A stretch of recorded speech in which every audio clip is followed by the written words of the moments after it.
and welcome back to Kerbal Space Program. My name is Seth. In our last episode we launched our communication satellite around the Mun. We got it into a circular orbit of around about 2,000 kilometers. Now we've got all 4 satellites joined together. What we need to do is split them out into the individual satellites and put them into an orbit that is, equally aligned up around the planet, around the moon actually. So to do this, we have a look at our orbital period, and we can see there that it's 3 days and 4 hours. Now that works out to be roughly 80,000 seconds. Now for us to put the satellite into 4 locations around the moon, so for example, that's us there. We want one here, one here, one here, and one will remain here. If we drop the orbital period down of one of the satellites to be a quarter of the orbital period of the main satellite in one orbit, it will be 1/4 ahead. If we actually increase the orbital period of the satellite out to here by 1/4 after one orbit, it will be 1/4 behind. Now I don't want to go that method because that might actually push us out of the SOI of the Mun, which would not be good. So our orbital period is 80,000 seconds roughly. So 3/4 of that would be 60,000 seconds, which will be around about here somewhere. The periapsis would be around about here. So just work that out. So that'll be an orbital period of 16 hours, which means it'll be an orbital period of 2 days, 4 hours, 44 minutes, and 11 seconds. We're roughly dropping 1 hour. Basically dropping an hour and... No, we're dropping a day. Yeah, roughly a day and a half. Okay. So, what's the best way to do this? I think if I decouple here,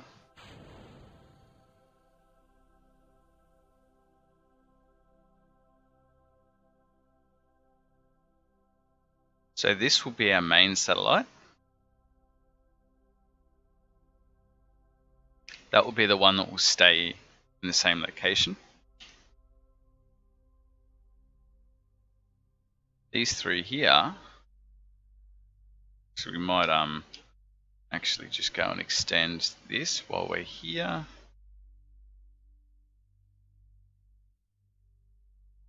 Now I want to make sure the engine stops. That engine's activated. How am I fuel wise? A little bit. I probably should have let that one go.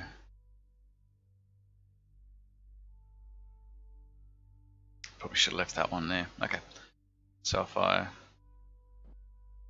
just give that a little bit of a nudge out of the way so that we don't hit that satellite.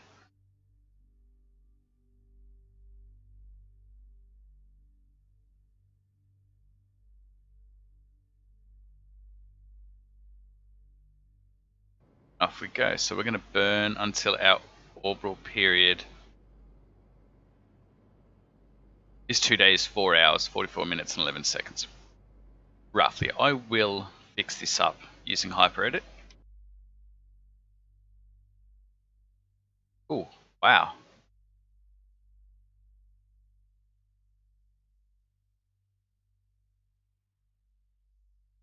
That's it.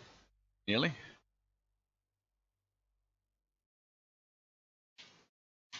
There we go. So our orbital period now is 2 days, 4 hours, 44 minutes. Now if we have a look at the map, we should be about 1/4. So what we can do is we time warp around.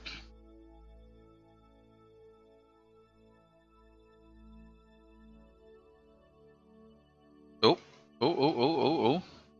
Galaxia 3 relay, that's me. Solar panel malfunction. What do I do? What do I do? Oh, I guess that's the faulty one. Okay. How do I fix that? What do I do? Oh no.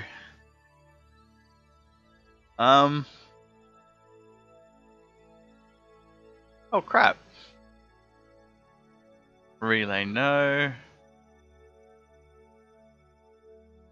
I wonder how much.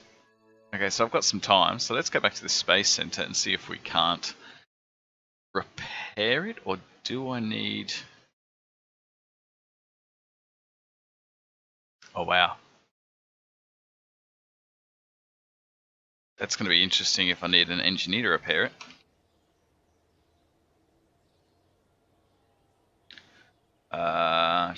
It's to be tracking station.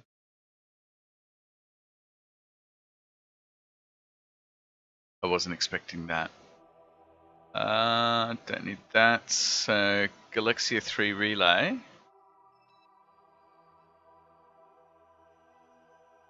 Okay. Eve, surface experiments, alarm clock, science, Canada toolbar. I don't think that's it.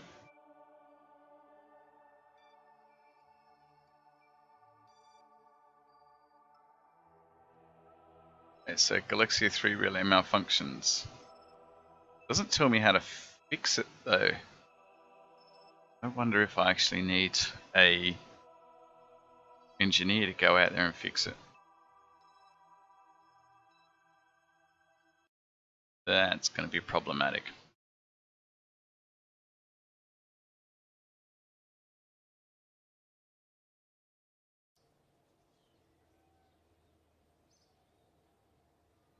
So if I have a look in the VAB,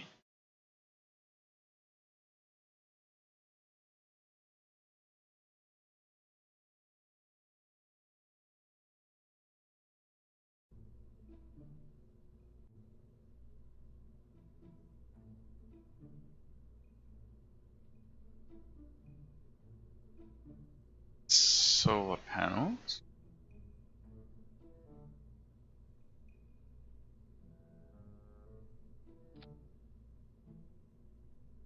Repair anyone.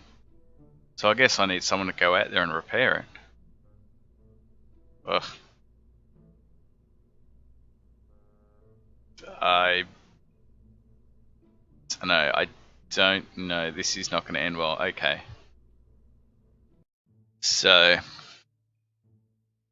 given that I don't even know how to send someone into space yet. Alright. Well, we will continue. Because there's 4 satellites, it's going to be borderline. I should still... Yeah, I mean, I'm going to have a lot of coverage. There may be some areas where I just have a slither that I don't have coverage, depending on where the satellites are in their orbit. But I think for the main part, I can probably get away with just... Having said that, I mean, it's still working now. It's only a solar panel failure. Which means that that one solar panel isn't getting charged, I would believe.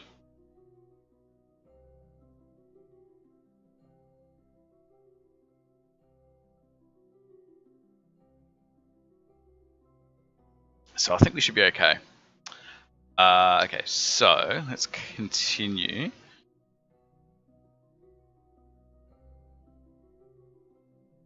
Okay, so you can see here that it's pretty much going to work out. That's us and that's our main, and we're about a quarter of the way there. So let's angle this to be prograde.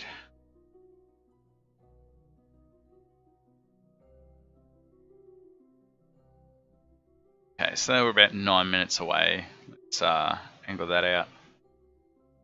And how much fuel does that have? Because that has to burn. Wow.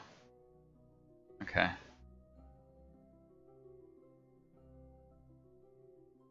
Let's give that some fuel. Shouldn't need too much. It should be okay. I think that's about even. So let's extend that and that while we're here.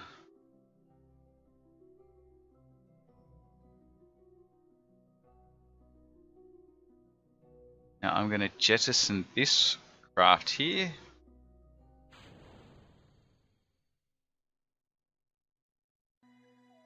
And I'm actually just going to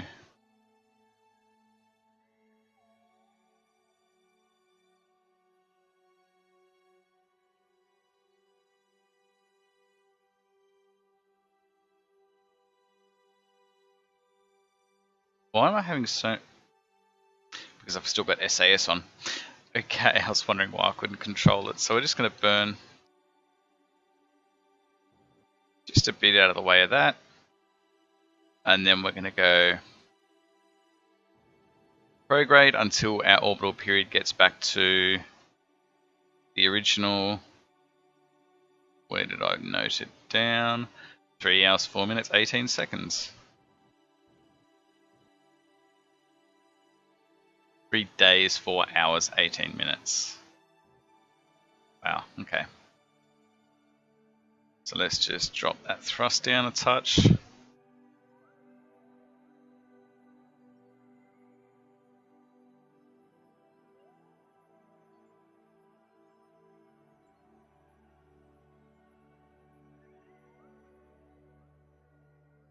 Okay, so I've got a failed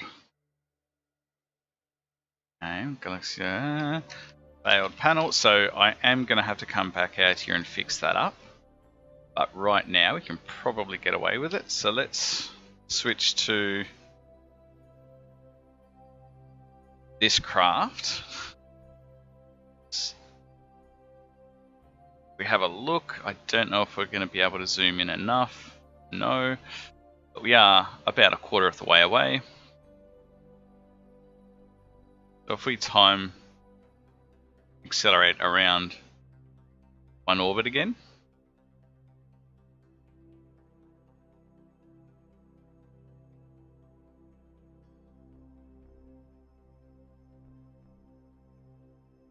So you can see there that we were able to relay to the Hercules 5 satellite around the Mun.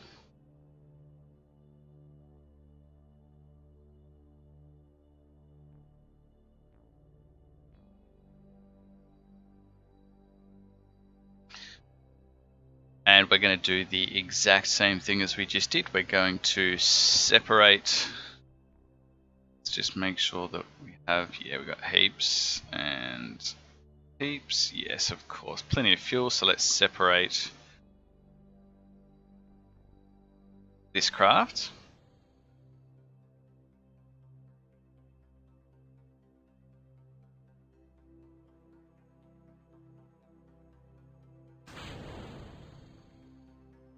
Move aside from the remaining satellite. So this will be relay M3 and increase our orbital period to 3 hours, 3 days, 4 hours, 18 minutes.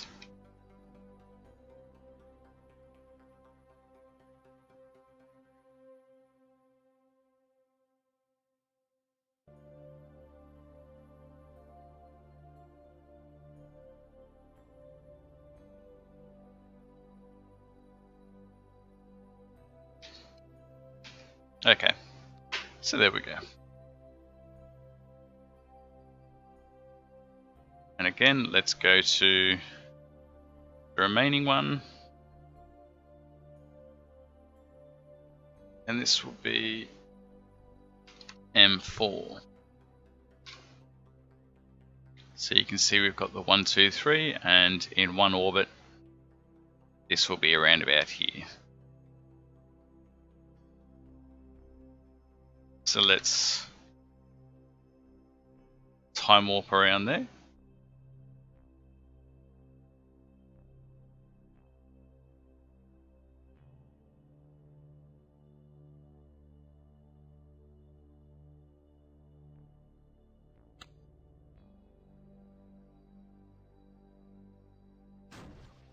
Turn the engine on,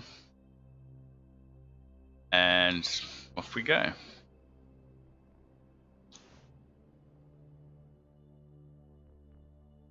I've gone a bit too far there, I think. Let's just drop that thrust limiter down.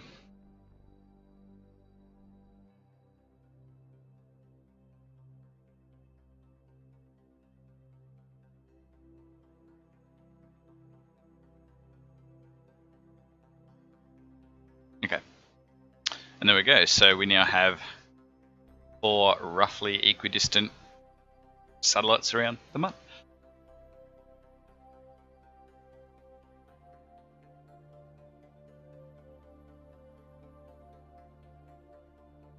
So let's rename these to be the correct names. So this will be Callisto M4. Callisto M4. Sure I've spelled that right. Callisto M4, yep. And this should be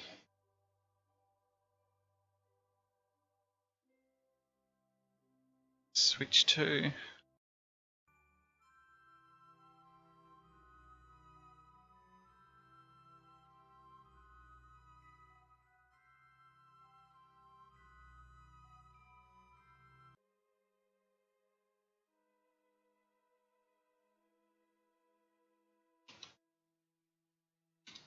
Callisto M3.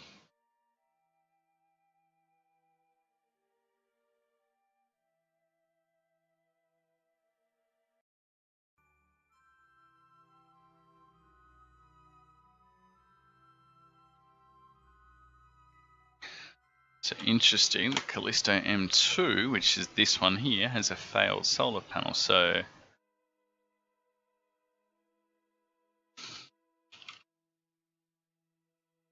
we're going to have to already launch. Well, when we're capable of getting a Kerbin out there, we're going to have to launch a repair mission. That sucks. I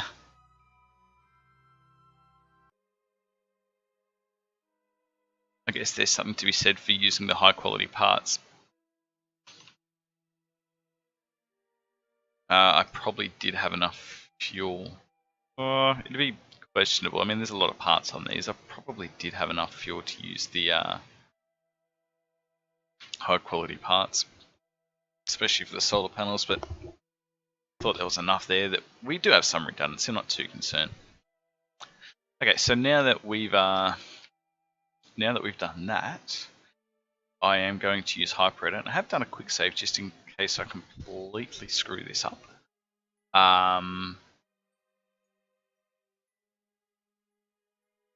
But it's complex graphical. Interesting. Okay. So my inclination is 8.1. Okay. And it's interesting not to worry about that. My semi-major axis is going to be 2, 2.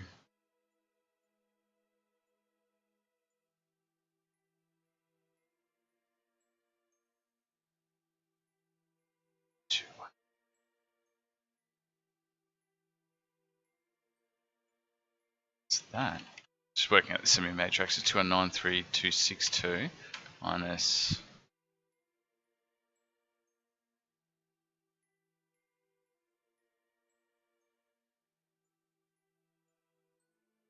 2193 minus 1991. 200. So the Mun is the radius of 200.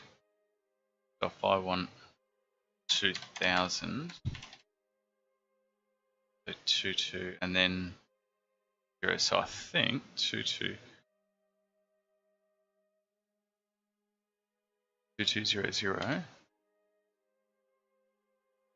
I think that's going to be what I want.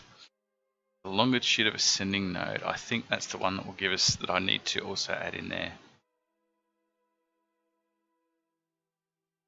Argument of periapsis, going to be 0, 90. They're just working out the orbit.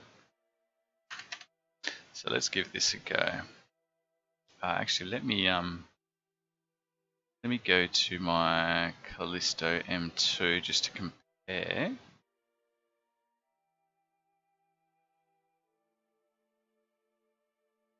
Inclination, yep, understand that. Eccentricity, yep, that's going to be 0. That's fine. Longitude of ascending node, yep. Argument of periapsis.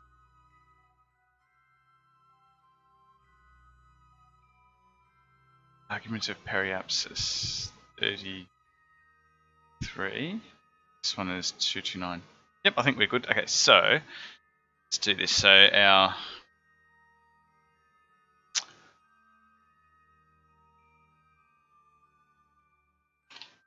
so here we go. Our inclination will be 8.2. Longitude of ascending node will be 33. Let's apply that. Let's go to Callisto M2.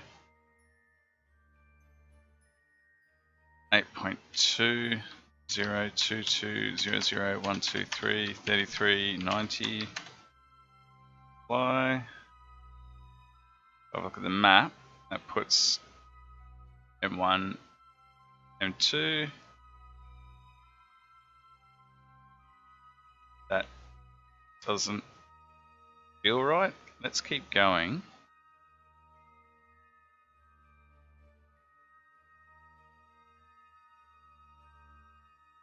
So it'll be 8.2, 0, 22, 0, 0, 1, 2, 3, 33, 180. That looks right. Maybe it is correct, it just looks odd. Just confirm that.